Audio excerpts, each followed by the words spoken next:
이재용 부회장은 요게 주인입니다. 예. 가치를 어떻게 떨어뜨렸냐, 삼성물산의 가치를. 이걸 제가 사전에 알고 있었습니다. 분식회계 역사상 처음으로 경영권 승계를 위해서 그러니까 박근혜 정부 때 로비를 해서 상장 규정을 갑자기 고칩니다. 삼성이 이렇게 복잡한 과정을 거칩니다.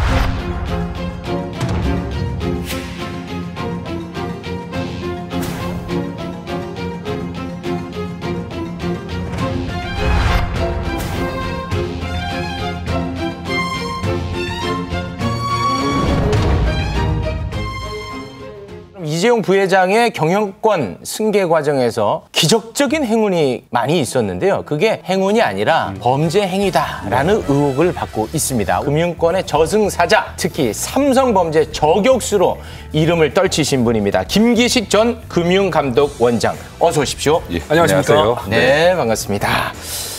자, 지금 이 사건이 물론 앞으로 법적 다툼이 있겠습니다만 얼마나 심각한 문제인지 설명을 좀 부탁드리겠습니다. 통상 분식회계라고 하는 건 회사의 부실을 감추기 위해서 하는 게 분식회계인데 이번 경우는 분식회계 역사상 처음으로 경영권 승계를 위해서 분식회계가 이루어진 최초의 사건이고요. 네. 또 그 과정에서 작전 세력이나 할 법한 시세 조정이라고 지금 언론에 나옵니다만 사실 뭐 국민들이 많이 아는 말로 하면 주가 조작이 이루어졌다는 점에서 매우 심각한 사안이라고 볼 수 있죠. 네. 자, 그럼 이제 하나씩 좀 따져보겠습니다. 이재용 부회장의 경영권 부정승계 의혹 과정의 핵심은 이 삼성물산과 제일모직의 합병 아니겠습니까? 그렇습니다. 왜 합병을 한 겁니까? 지금 삼성 지배의 핵심은 삼성전자를 지배하는 거 아니겠습니까? 그렇죠. 근데 이재용 부회장은 지금 주식을 갖고 있는 게 제일모직에만 주식을 갖고 있는 거고요. 삼성전자의 주식은 삼성물산하고 삼성생명이 갖고 있는데 문제는 삼성생명은 금융회사이기 때문에 최근에 통합금융감독 체계가 들어오면서 이 지분을 나중에 매각해야 되는 상황이 있습니다. 그러니까 삼성물산을 중심으로 삼성전자의 지배권을 확보해야 되는 거죠. 그러면 삼성물산의 지분이 없으니까 이 두 개의 회사를 합병해서 삼성전자를 지배하는 이런 과정을 거쳐야 하는 거죠. 근데 삼성물산에는 지분이 없고 제일모직에는 지분이 많으니까 제일모직의 주식 가치는 올리고 삼성물산의 지식 가치를 낮춰야만 이재용 부회장에게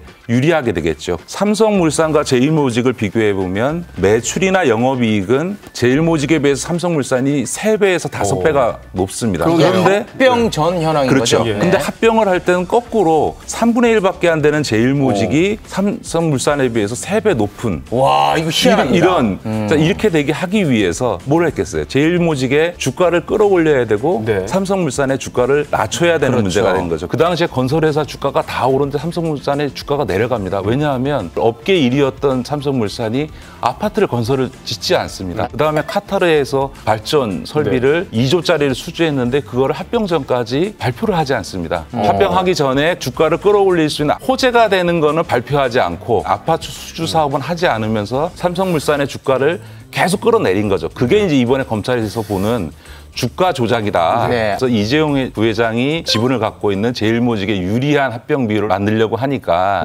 제일모직의 주가를 올려야 되는데 그냥은 못 올리겠으니까 사실은 이 회계 조작, 분식 회계라는 게 한 번 이루어진 게 아니고 2번 이루어진 겁니다. 그러니까 첫 번째는 합병 전에 이루어졌는데 사실 제일모직이 이전에 에버랜드거든요. 뭐 놀이동산 관리하고 건물 관리하는 건데 주가를 올릴 방법이 없잖아요. 그러니까 갑자기 삼성바이오로직스라고 하는 제일모직 주가는 무관한 바이오 회사를 하나 만들어서 제일모직에다 갖다 붙입니다. 아, 제일모직 밑에다가 삼성바이오로직스라는 걸 하나 붙이는군요. 의도적으로 갖다 붙여놓고 이 바이오로직스의 지분 가치를 올려서 이 제일모직의 주가를 올리려고 했는데 이 바이오로직스라는 회사는 원래는 그냥 제조회사입니다. 핵심은 바이오 에픽스라고 하는 미국의 바이오젠하고 합쳐진 이 합작회사가 제일 중요한데 문제는 주가를 올리는 과정에서 핵심 자회사였던 에픽스에 합작한 바이오젠이 콜옵션이 보유하고 있었는데 이 콜옵션이 있다는 사실을 숨깁니다. 콜옵션이 있다는 사실을 숨겼다. 요거를 조금 알아듣기가 쉽지 않은 부분이던데요. 무슨 얘기냐 하면 바이오로직스가 갖고 있는 지분의 거의 반을 바이오젠이 가져갈 수 있는 권리가 있다는 거를 숨겨온 거죠. 그렇게 숨기다 보니까 바이오로직스가 에픽스를 전적으로 지배하는 것처럼 보여지게 되고 그러니까 이 바이오로직스를 갖고 있는 삼성 제일모직의 주식 가치가 굉장히 부풀려지게 됩니다. 이 경영권 승계를 위해서 삼성이 이렇게 복잡한 과정을 거칩니다. 이게 워낙 복잡하기 때문에 우리 국민들이 화를 끌어올리기가 쉽지가 않거든요. 우리 오원종 학생이 잘 알아들었는지 다시 확인을 받아보겠습니다. 블록을 준비를 했어요. 이게 제가 잘 알아들었는지 좀 봐주시기 바랍니다. 네, 우리 오은정 아나운서 아들이 갖고 노는 건데요. 네. 자, 먼저 제일모직과 삼성물산이 있습니다. 보시는 것처럼 삼성물산이 제일모직에 비해서 3배의 가치를 가지고 있는 회사였어요. 이제 큰 회사입니다. 이제 가치를 내리고 가치를 올려야 이재용 부회장한테 유리하겠죠. 자, 왜냐 이재용 부회장은 요게 주인입니다. 예, 요게 주인이라서. 제일 먼저 가치를 어떻게 떨어뜨렸냐, 삼성물산의 자, 가치를. 같이 떨어진 거 봅니다. 네. 카타르에서 2조 원가량의 건설 공사 계획을 합병 전에 누락을 했어요. 수수한 거를 감춥니다. 네. 야, 그리고 이해할 수 없죠. 당시에 유명한 레미안 아파트. 인기가 엄청 많았습니다, 레미안. 안 지었어요. 네. 네. 저의 장래 희망이 여기 사는 거거든요. 안 지었고요. 네. 자, 그리고 제일모직 가치를 또 어떻게 올렸냐. 네.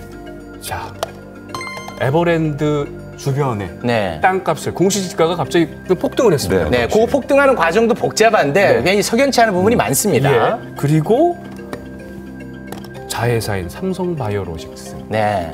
이게 밑에 들어가 있는데 요게 핵심 아니겠습니까? 그렇습니다. 네. 제가 잘 이해하고 있는 거 네, 맞습니까? 맞습니다. 그렇게 해서 예. 거꾸로 지금 합병 비율을 유리하게 그러니까요. 만든 거죠. 예. 그다음에 합병하고 나니까 다시 2차 분식이 이루어집니다. 좀 전문적인 얘기인데요. 네. 종속회사에서 관계회사라고 하는 회계 기준을 변경하는데요. 그 이유는 뭐냐면 합병한 뒤에는 주가를 끌어올려야 됩니다. 왜냐하면 합병을 하고 나면 주식 매수 청구권이라는 게 들어옵니다. 합병에 반대하는 사람들이 내 주식 사달라고 요구를 합니다. 그런데 그때 주가가 만약에 내려가게 되면 너무 많은 돈을 그 매수 청구권에 지불해야 되기 때문에 합병이 무산됩니다. 그러니까 주가를 끌어올려야 되는 목적이 하나 있어가지고 사실은 아까도 말씀드렸던 바이오 에픽스라는 회사가 나스닥에 상장한다 이런 발표를 합니다. 그걸 추진하겠다. 근데 그거 실제로는 거짓말이었거든요. 왜냐하면 거기에는 합작회사인 바이오젠이 동의를 해야 되는데 바이오젠에서 우리 하기 싫다라고 한 회신이 왔습니다. 그걸 숨기고 나스닥 상장한다고 거짓말을 합니다. 거짓 공시네요. 그렇죠.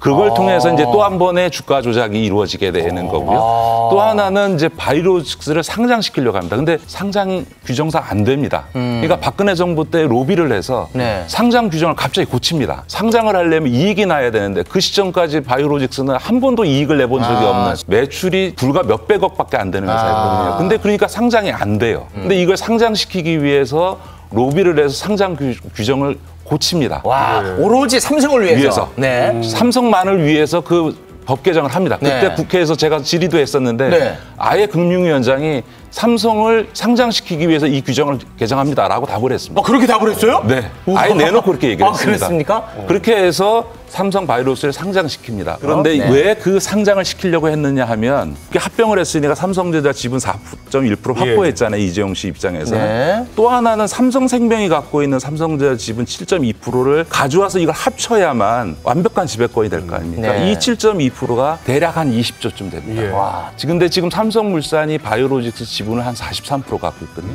삼성물산이 삼성바이오로직스를 상장시켜서 그 지분을 팔면 그 돈으로 삼성생명이 갖고 있는 전자지분을 사오려고 했던 거죠.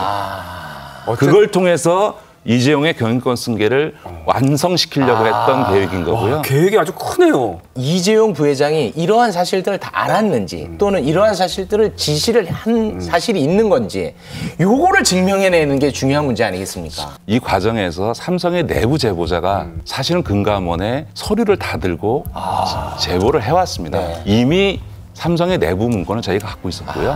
시청자들께서 기억하실지 모르겠습니다만 검찰이 수사를 들어간 다음에 공장 바닥에 증거 자료를 네, 숨겨놨던 거를 공장 바닥을 뜯어서 압수를 했지 않습니까? 네. 그걸 검찰이 어떻게 알았겠습니까? 내부 제보를 받고. 내부 제보자가 거기에다 숨겼다라고 하는 거를 이야기를 해준 거죠. 그 과정에서 엄청난 물증을 확보했고요.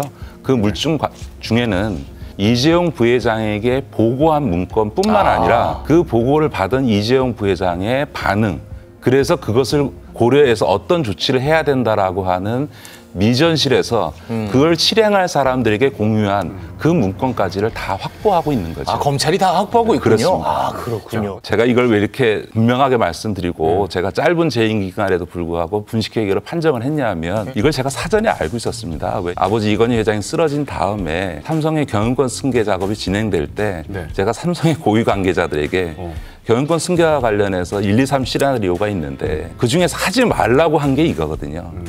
불법 하지 말고 합법적으로 하면 물론 이재용 회장의 지분이 좀 준다. 그런데 이재용 회장 입장에서 15%냐 18%냐가 무슨 중요하냐.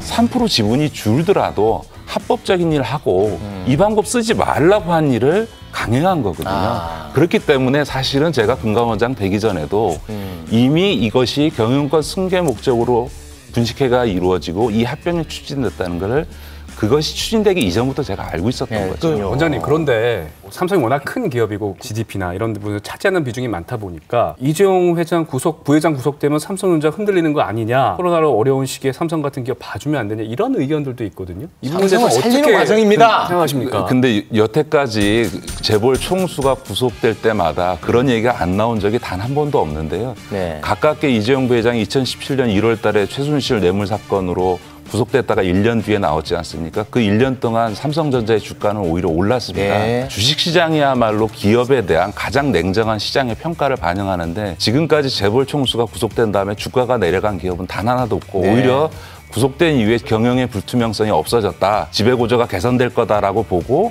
오히려 주가가 올라가고 있습니다. 이것이 냉정한 우리나라 기업에 대한 시장의 평가다.